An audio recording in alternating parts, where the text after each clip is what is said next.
Hi team, we run. Coach Alexa here, coach for Reading, South Oxfordshire and online.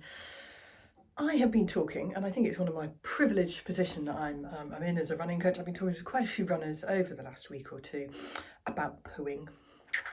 And the key reason for that is that running gives your bowels a little bit of a shake and a squeeze, or your intestines a bit of a shake and a squeeze, and it's a great cure for constipation.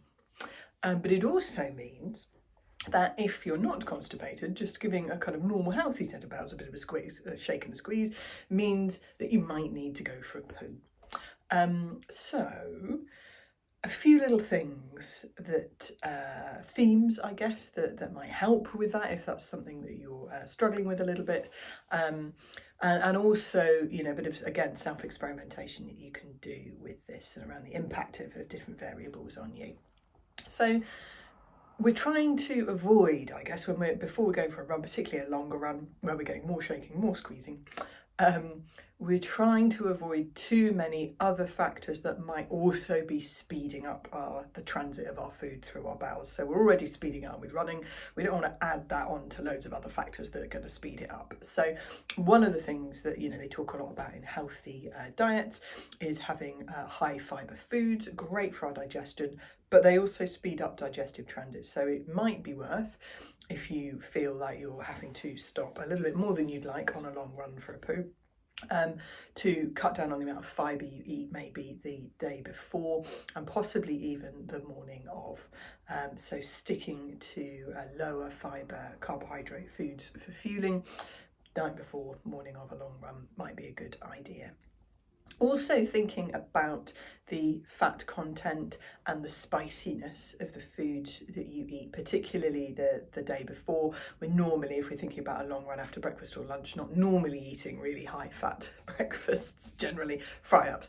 I mean, some people do, but probably not a great idea pre-long run. But thinking about the dinner the night before, you know, going out for a big curry that's maybe got cooked in ghee, so it's got quite a high fat content, it's maybe got a decent level of spice to it, and also just eating more than you would usually. So this is one of the reasons why the idea of, you know, massive pasta parties, keep eating pasta until you can no longer fit any more in your face, has been shown to maybe not be such a great idea, because you then got a whole load of food that is working its way through your digestion. Give that a bit of a squeeze and a shake.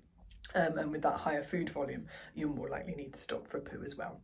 So as with all of these things, I quite like keeping a little bit of a diary, keeping a bit of a diary about what I've eaten the day before, a particularly long run, what the morning of, during, and the impact on my digestion. That's my stomach as well, whether my stomach agrees with it, whether I feel nauseous or not with particular during run foods, but also the impact on the bowels of stuff that predominantly that we've eaten earlier, because things don't get to our bowels until a little bit later on. But sometimes even stuff that you're eating during the run. I had a runner ask me a couple of years ago, she was having to stop for 2 or 3 poos on her longer runs, and after a little bit of a conversation we realised that it's because she was eating dates and prunes as her during run fuel, which are wonderful, but are also the sorts of things you would eat to relieve yourself of constipation symptoms. So the two together really did speed things up quite a bit. So I hope that's useful, and do ask, you know, questions about going to the loo, wild weeing, needing a poo on a long run in an awkward place, you know, all of that stuff is absolutely something that we can and should be talking about as runners, because it's something that impacts our training. Happy running.